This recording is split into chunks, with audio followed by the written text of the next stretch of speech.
คำแนะนำนะครับในการทานเอนไซม์ RPG นี้นะครับถ้าสำหรับท่านชายที่สุขภาพทั่วไปนะครับหรืออายุยังไม่มากหรือไม่มีปัญหาเรื่องส่วนทางเพศนะครับและแนะนำให้ทาน 1 เม็ดนะครับทุกเช้านะครับทุกเช้าวันละ 1 เม็ดนะครับและดื่มน้ำเยอะๆนะครับส่วนท่านที่มีปัญหาเรื่องED หรือเสื่อมสมรรถภาพทางเพศเลยนี่และแนะนำให้ทาน 2 เม็ดนะครับทุกเช้านะครับติดต่อกันสักประมาณ3 วันถึง 7 วัน หลังจากนั้นก็วันละเม็ดนะครับตอนเช้านะครับข้อดีอันที่1นะครับตัวผลิตภัณฑ์เอนไซม์ RPG นี้นะครับจะช่วยทำให้นะครับท่านชายทุกท่านที่ทานนะครับจะกลับมาเหมือนเรา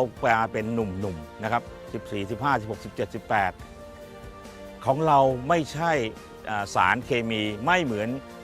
ไวก้าไม่เหมือนผลิตภัณฑ์ทั่วไปนะครับที่ผสมด้วยสารเคมีนะครับตัวไวก้านี้จะบังคับจริงอยู่นะครับจะทำให้สมรรถภาพดีขึ้นแต่นะครับคนที่ทานไวก้าหรือสารเคมีที่กลุ่มไวก้านี้นะครับจะเป็นการเหมือนรีดเอาพลังงานออกจากร่างกายพอเสร็จงานแล้วจะเหมือนคล้ายๆจะสลบเลยหรือแทบจะหมดแรงเลยนะครับแต่แตกต่างกับผลิตภัณฑ์ RPG ของเราอย่างสิ้นเชิงนะครับของผลิตภัณฑ์ RPG เราในเหมือนนะครับเป็นผลิตภัณฑ์จากธรรมชาติ 100% นะครับไม่มีปนเปื้อนหรือการใช้สารเคมีผสมอยู่ในนี้เลยนะครับข้อดีของเอนไซม์ RPG นี้นะครับช่วยทำให้ท่านชายทุกท่านกลับมาเป็นหนุ่มนะครับอันที่1อันที่2นะครับช่วยทำให้นะครับ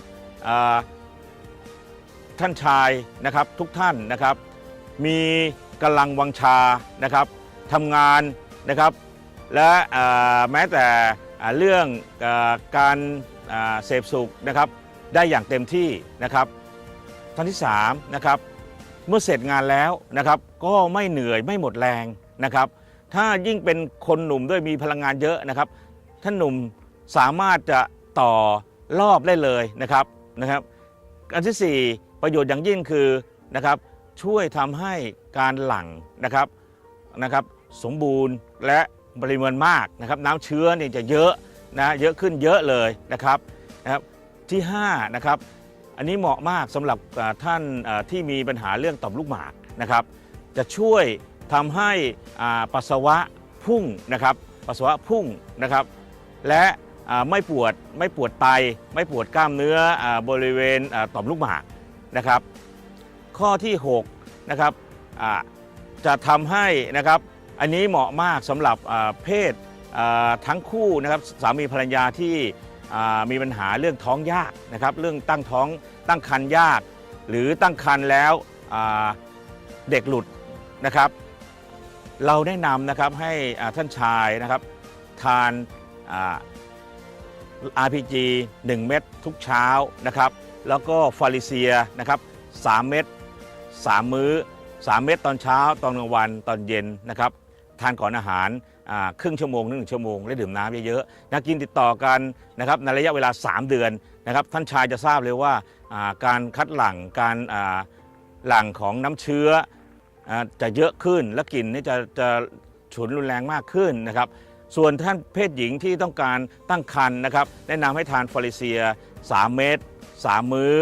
นะครับคือเช้ากลางวันเย็นนะครับก่อนอาหารครึ่งชั่วโมงถึง1 ชั่วโมงและทานร่วมกับผลิตภัณฑ์นะครับบาลานซ์นะครับเช้าเม็ดหนึ่งบ่ายเม็ดหนึ่งนะครับเรามั่นใจเลยนะครับกินติดต่อกัน3 เดือนเรามั่นใจเลยว่าทั้งคู่นะครับสามีภรรยาทั้งคู่จะได้บุตรอย่างแน่นอนและการตั้งครรภ์จะตั้งครรภ์ได้จบตลอด9 เดือนนะครับก็คือส่วนใหญ่เนี่ยมีเยอะมากเปอร์เซ็นต์สูงมากนะครับสำหรับคนที่สุขภาพไม่ดีสามีภรรยาที่สุขภาพไม่ดีนะครับไปทำกิฟต์นะครับไปทำกิฟต์เทคนิคเนี่ยนะครับไปทำกิฟต์เนี่ยแล้วจริงอยู่ติดอาจจะเดือนแรก2 เดือนแรกแต่